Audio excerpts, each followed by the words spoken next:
એ જોયું અને એ આ ચેપ્ટરની અંતિમ થિયરી હતી. હવે આ ચેપ્ટરના છેલ્લા ઉદાહરણ તરફ આપણે જોઈએ તો છેલ્લું ઉદાહરણ આ રીતનું છે કે બે સમાંતર રેલવે ટ્રેક ઉત્તર દક્ષિણ દિશામાં છે. અહીંયા આપણે ઉપર દિશા ઉત્તર ગણીએ તો નીચેની દિશા દક્ષિણ ગણીએ. બે સમાંતર રેલવે ટ્રેક આ રીતના છે.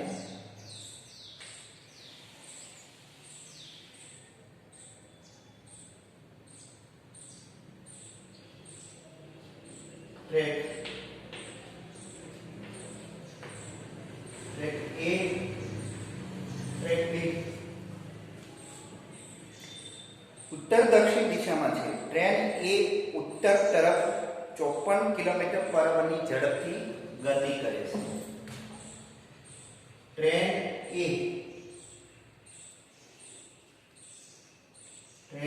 એ ઉપર તરફ 54 કિલોમીટર પર ની ઝડપથી ગતિ કરે છે. ટ્રેન બી દક્ષિણ દિશામાં 90 કિલોમીટર પર ની ઝડપથી ગતિ કરે. બી એ દક્ષિણ દિશામાં 90 કિલોમીટર પર ની ઝડપથી ગતિ કરે. VB = 90 કિલોમીટર પર ની ઝડપથી ગતિ કરે છે. આ રીતે બે ટ્રેન ગતિ કરે છે. તો ઉદાહરણ 3.9 ટ્રેન એ નો વેગ 54 કિલોમીટર પર અવર એને મીટર પર સેકન્ડમાં કન્વર્ટ કરીએ તો આ રીતનું મળશે. 54 5/18 એટલે આપણે એનો વેગ થશે 15 મીટર પર સેકન્ડ. VB 90 કિલોમીટર પર અવર એના મીટર પર સેકન્ડ જોઈએ તો 25 મીટર પર સેકન્ડ એની ઝડપ થશે.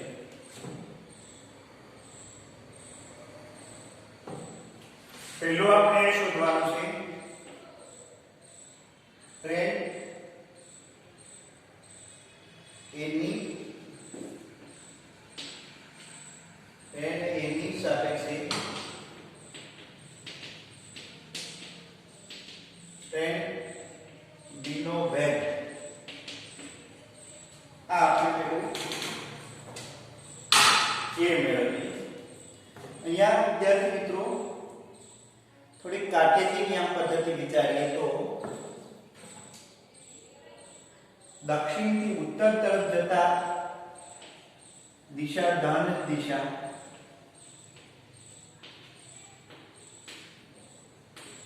અને ઉત્તરથી દક્ષિણ તરફ આવતી દિશાને આપણે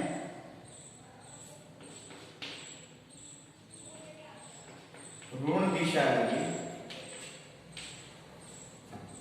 ઉપર તરફ ધન દિશા, નીચે તરફ ઋણ દિશા. તો ટ્રેન એનો વેગ છે એ ધન મળશે. શા માટે? તો કે ટ્રેન એ છે એ દક્ષિણથી ઉત્તર તરફ જાય છે. ટ્રેન બી નો વેગ છે એ ઋણ મળશે. શા માટે?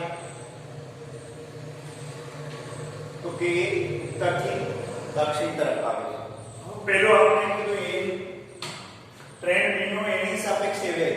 તો આપણને ખ્યાલ છે પદાર્થ બી નો પદાર્થ એ ની સાપેક્ષે વેગ ને VP = VP - VA. VP - VA train બી નો એની સાપેક્ષે વેગ. બી ટ્રેન બી નો વેગ અહીંયા -25. ટ્રેન એનો વેગ 15 એટલે અહીંયા આપણે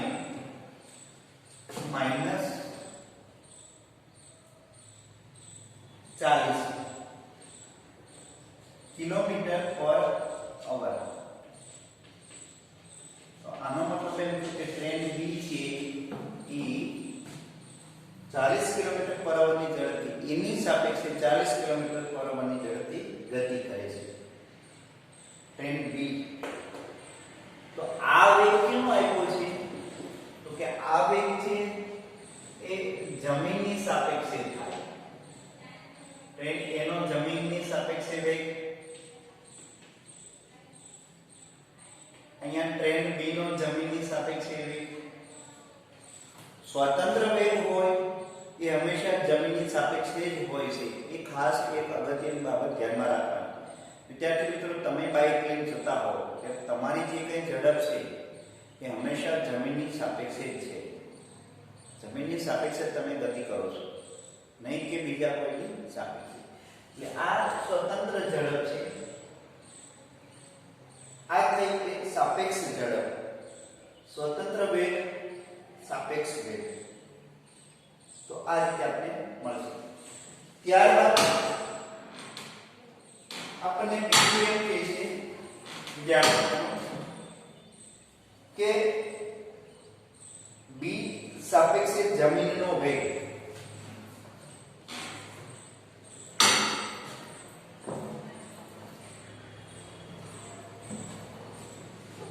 અહીંયા બી આપણને એમ કહે છે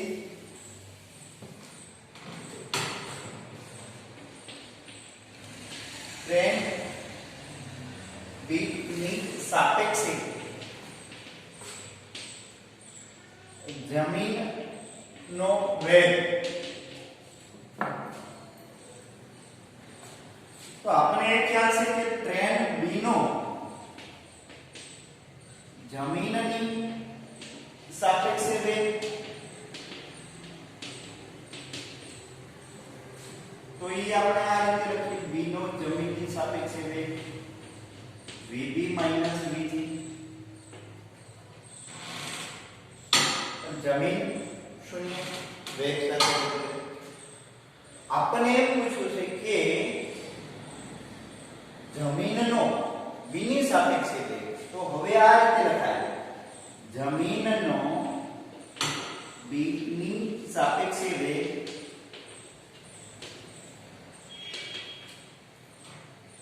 આ તો આપણને ખ્યાલ છે 25 કિલોમીટર પર અવર છે જમીનની સાપેક્ષે.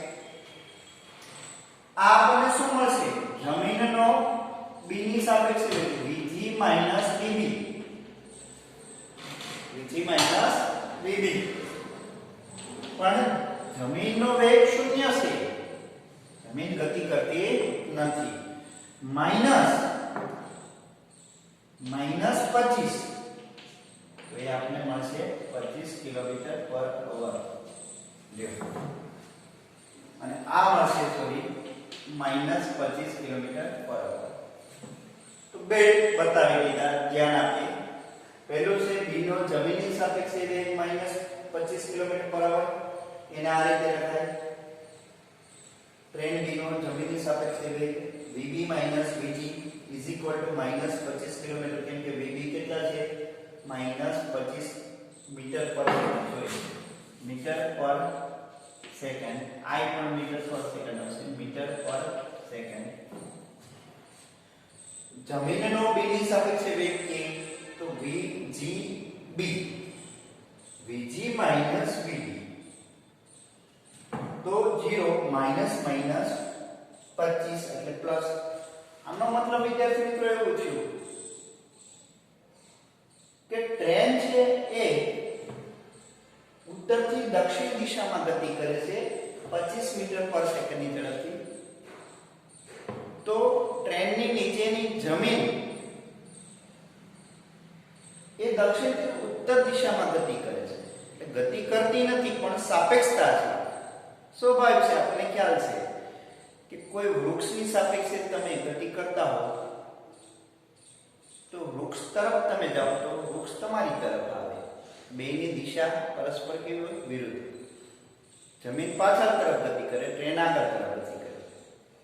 પણ યાદ રાખવું ઘટે, જમીન ગતિ કરી અને આગળ નથી વહી જતી, તમારી સાપેક્ષે ગતિ કરે છે જમીન. એટલે આ રીતે આપણને મળશે આ બે કિસ્સાઓ. એમાં આપણે જે પૂછવામાં આવ્યું છે એ આ છે, જમીનનો બીની સાપેક્ષે વેગ. તો ત્યારબાદ વિદ્યાર્થી મિત્રો એમાં આપણને સી એવું દર્શાવે છે, ટ્રેન એની છત પર તેની ગતિની વિરુદ્ધ દિશામાં 18 કિલોમીટર ની ઝડપથી એટલે કે એની સાપેક્ષે દોડતા વાંદરાનો વેગ જમીન પર ઊભી રહેલી વ્યક્તિની સાપેક્ષે શોધો. એટલે આપણને એ કહે છે કે ટ્રેન એની છત પર એક વાંદરો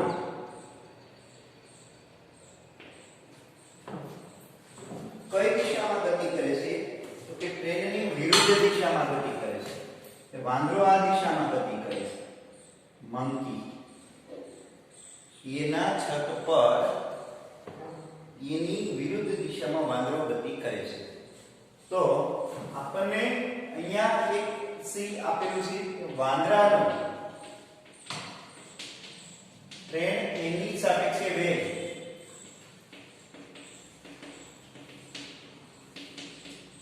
આપણને આપેલો છે. વાંદરાનો એની સાપેક્ષે વેગ બરાબર 18 કિલોમીટર/અવર, જેને આપણે કે 5 મીટર પર સેકન્ડની ઝડપથી ગતિ કરે છે. કોની સાપેક્ષે? તો કે ટ્રેનની સાપેક્ષે. હવે આપણે એવું કીધું છે કે અહીંયા ઉભેલો વ્યક્તિ આ વાંદરાને કેટલી ઝડપથી ગતિ કરતો દેખાશે? તો કે જમીન પર રહેલો ઉભેલ વ્યક્તિ ને વાંદરો કેટલી ઝડપથી ગતિ કરતો દેખાશે? એનો મતલબ એમ થયો કે વાંદરાનો જમીનની સાપેક્ષે વેગ શોધવાનો છે. એટલે કે વાંદરાનો જમીનની સાપેક્ષે વેગ એટલે કે વાંદરાનો નિરપેક્ષ વેગ.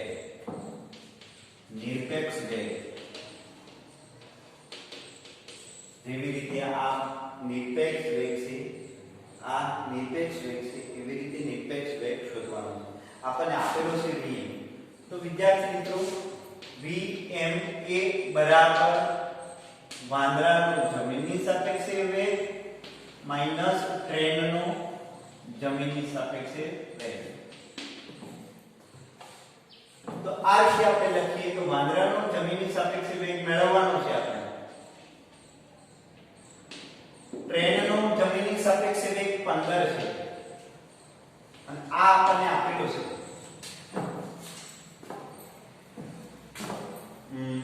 કેટલો આપેલો છે 18 એટલે 5 મીટર પર સેકન્ડ. તો vmg બરાબર 20 મીટર પર સેકન્ડ મળશે.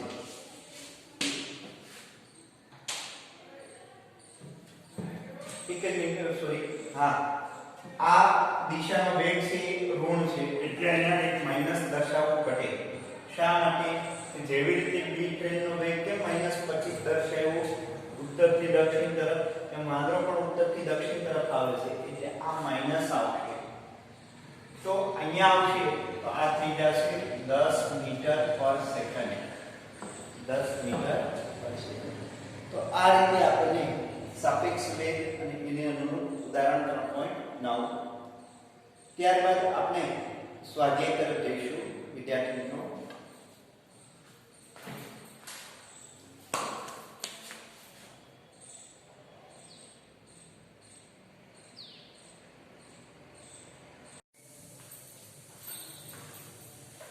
ત્યારબાદ વિદ્યાર્થી મિત્રો ટેક્સ્ટ બુકમાં સ્વાધ્યાય તરફ જઈએ તો સ્વાધ્યાયમાં 3.1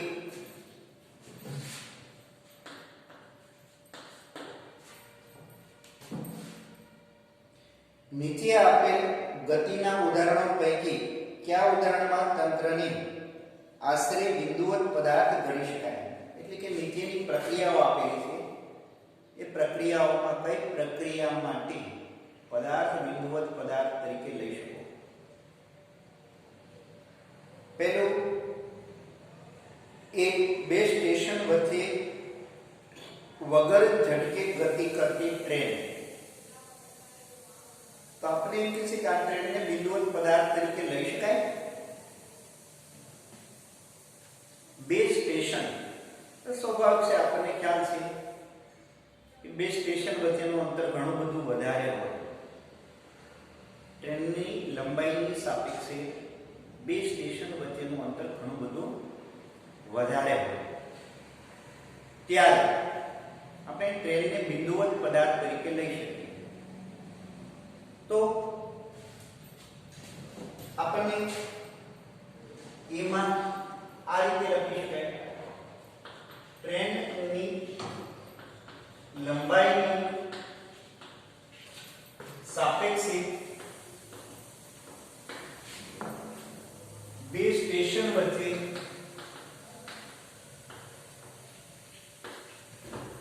અંતર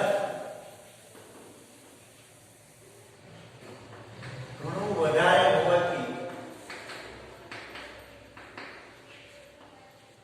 ટ્રેનને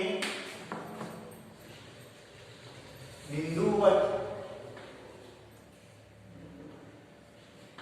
પદાર્થ તરીકે લઈ શકાય. એટલે કે કણ તરીકે ધારી શકાય. આગળ આપણે ચર્ચા પણ કરી હતી કે કણના પદાર્થના પરિમાણની સાપેક્ષે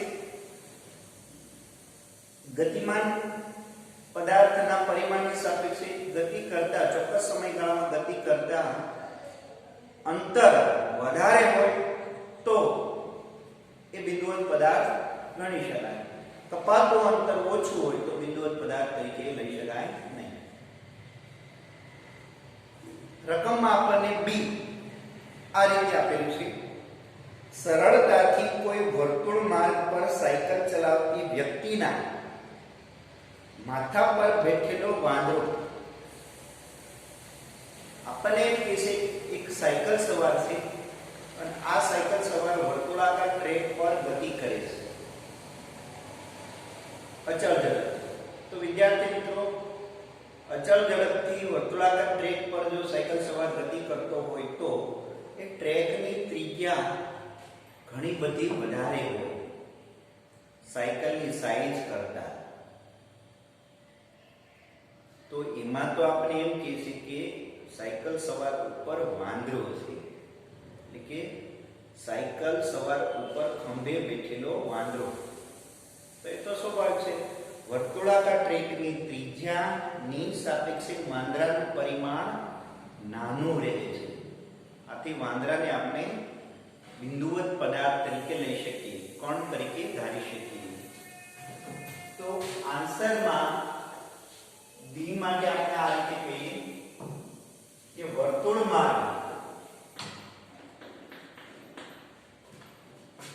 ની ત્રિજ્યાની સાપેક્ષે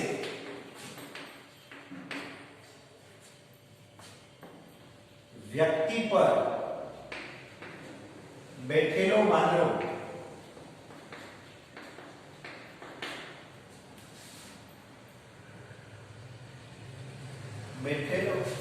વાંદરાનું પરિમાણ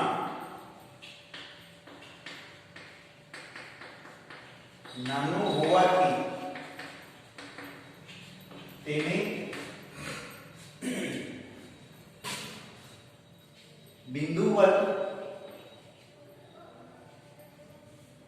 પદાર્થ તરીકે લઈ શકાય.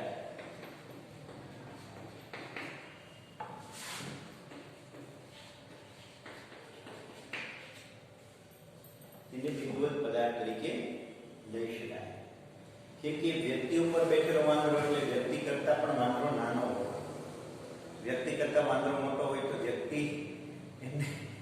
એના ઉપર બેસાડી શકે નહીં, કે વ્યક્તિ કરતા વાંદરો નાનો છે. અને આ વાંદરાના પરિમાણ કરતા એને વર્તુળાકાર ટ્રેકની ત્રિજ્યા મોટી હોય, એ બિંદુવત પદાર્થ તરીકે લઈ શકાય. સી, જમીન પર અથડાઈને તીવ્ર વળાંક લેતો સ્પિન થતો ક્રિકેટનો દડો. ત્યાં વિદ્યાર્થી મિત્રો એમ કહે છે કે બેટ્સમેન દ્વારા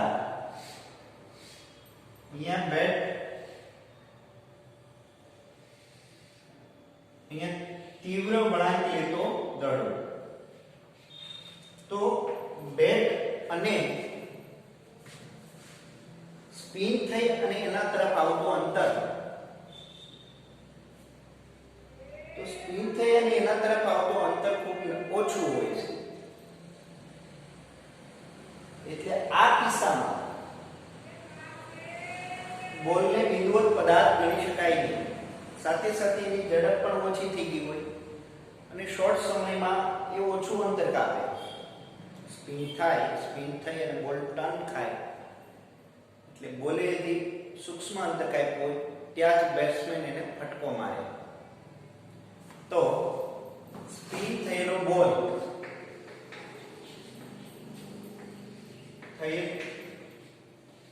દડાવી કાપેલ અંતરની સાપેક્ષે, કાપેલ અંતર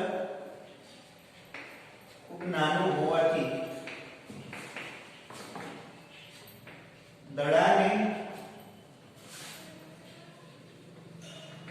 બિંદુવત પદાર્થ તરીકે ગણી શકાય નહીં, પદાર્થ તરીકે લઈ શકાય નહીં.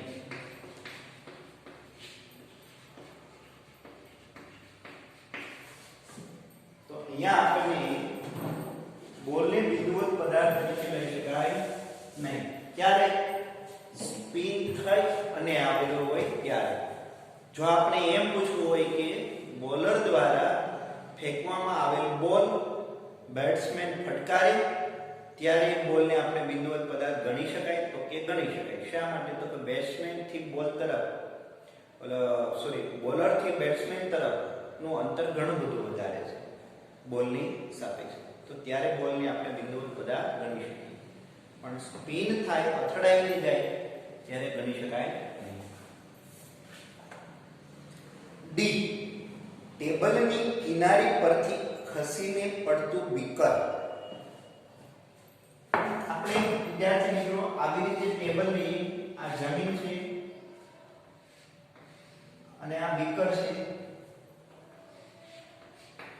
તો ટેબલની ઊંચાઈ અને બીકરનું પરિમાણ એ બંને વચ્ચે સાપેક્ષ અંતરમાં કે લંબાઈમાં કોઈ જાજો ફેર રહેતો નથી. ખસી પડતું બીકર એટલે કે બીકર પડે છે ત્યારે બીકરને બિંદુવત પદાર્થ તરીકે લઈ શકાય નહીં. હા, જો ટેબલ ઉપર લખોટી પડેલી હોય અને એ નીચે પડે તો એને બિંદુવત પદાર્થ તરીકે લઈ શકાય. તો અહીંયા ડી આપણે એવું કહી શકીએ કે બીકર અને ટેબલની ઊંચાઈ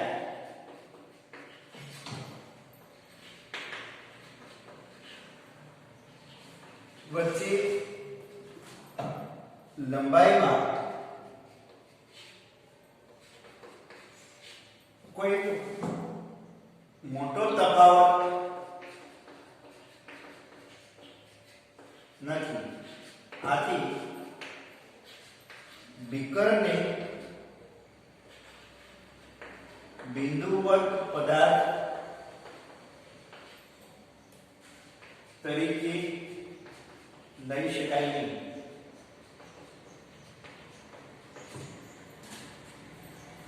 જો નાની લખોટી હોય તો નીચે પડે તો એને બિંદુવત પદાર્થ તરીકે લઈ શકીએ.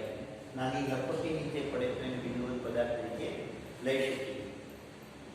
બીકર હોય, બેટ હોય, પુસ્તક હોય, એને લઈ શકાય. તો આ હતું 3.1 સ્વાધ્યાયમાં દાખલા નંબર 3.1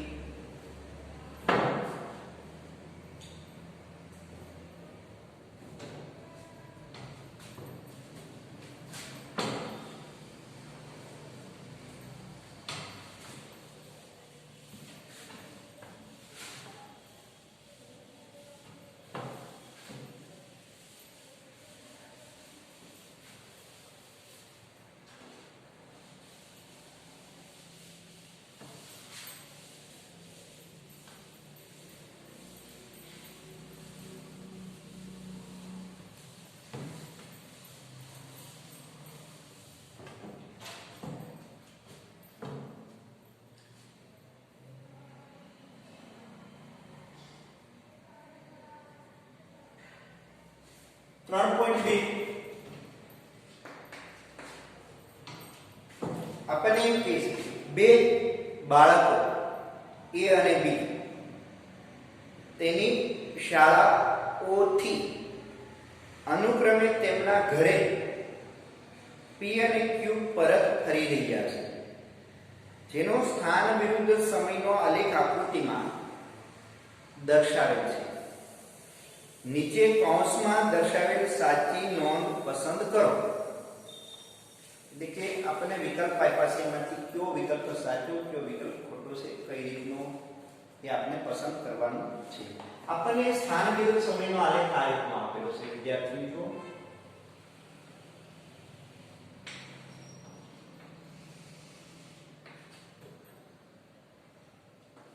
x સ્થાન સમય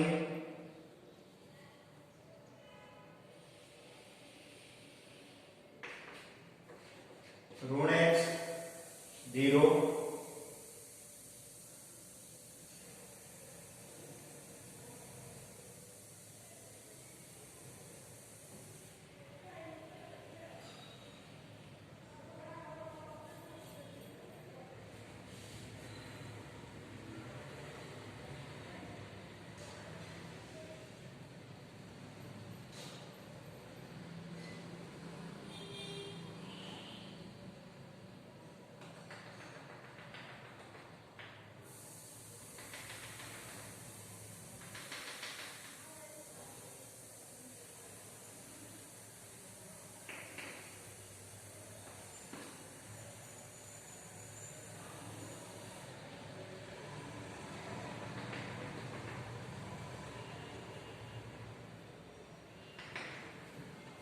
અહીંયા આપણે આ રીતનો પદાર્થ A અને B નો બાળક A અને B નો સ્થાન વિરુદ્ધ સમયનો આલેખ આપેલો છે. આ આલેખ છે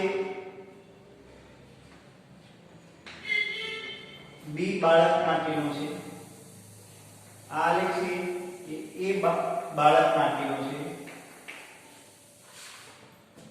O એ સ્કૂલ છે,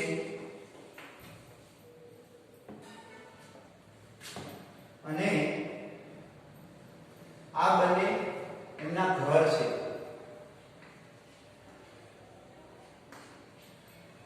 અહીંથી આ અંતર એ બાળક B નું ઘર છે, અહીંથી આ અંતર એ બાળક A નું ઘર P, બાળક B નું ઘર Q. તો આ રીતે આપણે આલેખો દર્શાવેલા છે. પહેલો આપણે એમ કહે છે કે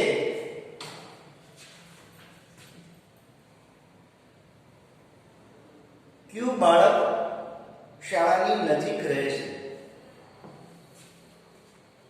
ક્યુ બાળક શાળાની નજીક રહે છે. તો આ એ છે બાળક શાળાએ શરૂ કરે છે. t બરાબર 0 સમયે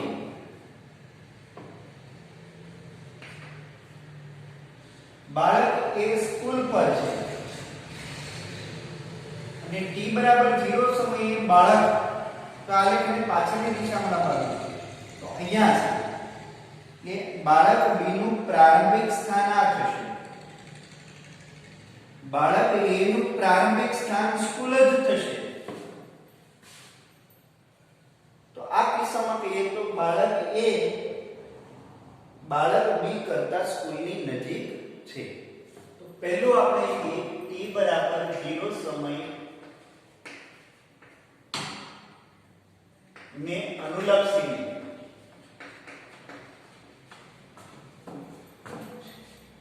ને એ બાળક x એ ઓ સ્કૂલ પર અને બી બાળક x બી ઓ સ્કૂલ થી દૂર છે. એટલે કે બાળક એ બી કરતા સ્કૂલની નજીક છે. તો જવાબમાં આપણે આ આવશે એ બાળક બી કરતા સ્કૂલની નજીક છે. બી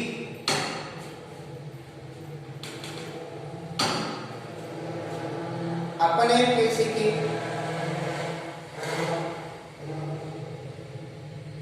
ક્યુ બાળક શાળાએથી વહેલી ગતિની શરૂઆત કરે છે.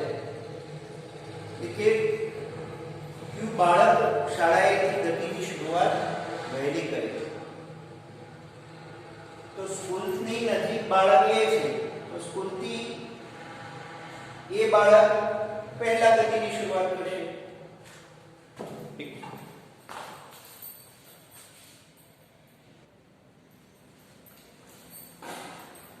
અહીંયા આપણને એમ કહે છે કે કયું બાળક સ્કૂલેથી વહેલા ગતિની શરૂઆત કરશે. તો કે જે બાળક સ્કૂલની નજીક છે એ સ્કૂલથી ઘર તરફ જવાની વહેલા શરૂઆત કરશે. એટલે બાળક એ બી કરતા સ્કૂલેથી ઘરે જવા માટે વહેલા હશે. આ ગતિની શરૂઆત કરશે સ્કૂલેથી. હજી આ સ્કૂલે આવશે, ત્યારબાદ સ્કૂલથી ઘર તરફ જશે. કેમ કે એ સ્કૂલથી દૂર છે, બીજી દિશામાં. એટલે સ્કૂલની તરફ આવશે અને સ્કૂલથી પછી ઘર તરફ જશે. એટલે બાળક એ છે પહેલા શરૂઆત કરશે ઘરે જવા માટે સ્કૂલેથી. સી આપણને શું કહે છે કે ક્યુ બાળક ઝડપથી ચાલે છે. તો એનો મતલબ એવો છે કે સ્થાન વિરુદ્ધ સમયનો આલેખ હોય, આ આલેખનો ઢાળ એ ઝડપ બતાવે. શું બતાવે? ઝડપ. જે આલેખનો ઢાળ વધારે હશે એ બાળકની ઝડપ વધારે હશે. તો અહીંયા એ બાળકનો આલેખ આ રીતનો છે. તો આ આલેખ કરતા આ આલેખ વધુ શિરોલંબ છે. વધુ શિરોલંબ એટલે એમનો ઢાળ વધારે, એટલે એમની ઝડપ વધારે. એટલે બાળક બીની ઝડપ બાળક એક કરતા વધારે છે. બાળક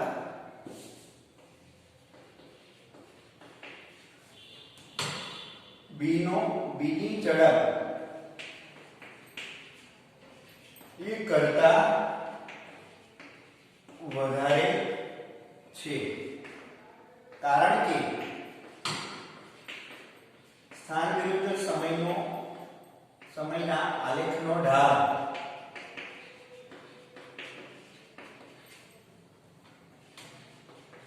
બાળક બી માટે વધારે છે.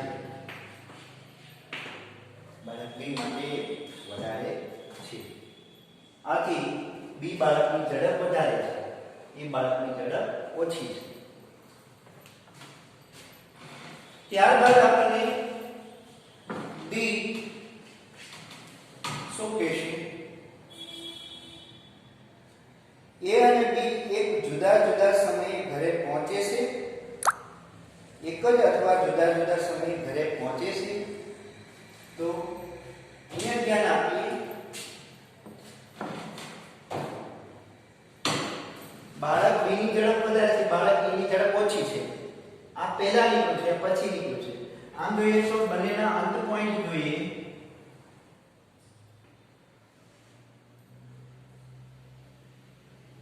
તો આ કોઈ એક સમય ટી ડેશ સમયે બંને બાળક પોતાના ઘરે હશે. એક જ સમયે બંને બાળક એક જ સમયે ઘરે પહોંચે. કોઈ આગળ પાછળ હોય છે નહીં. આ દૂર છે એની ઝડપ વધારે છે, આ નજીક છે એની ઝડપ ઓછી છે. બંને એકી સાથે ઘરે પહોંચે છે. ત્યારબાદ ઈ જોઈએ તો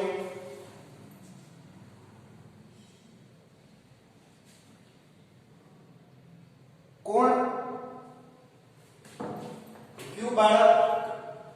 કયા બાળકથી રસ્તામાં આગળ નીકળી જશે? ધ્યાન આપે વિદ્યાર્થી મિત્રો, આલેખમાં જ્યાં આલેખ છેદે છે ત્યાં બંને બાળક ભેગા થાય છે.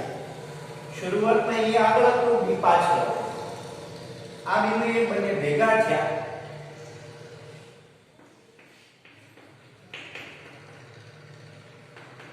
અને ત્યારબાદ બી બાળક છે એ કરતા આગળ નીકળી જાય છે. બી બાળક એ કરતા રસ્તામાં થી આગળ નીકળી જશે.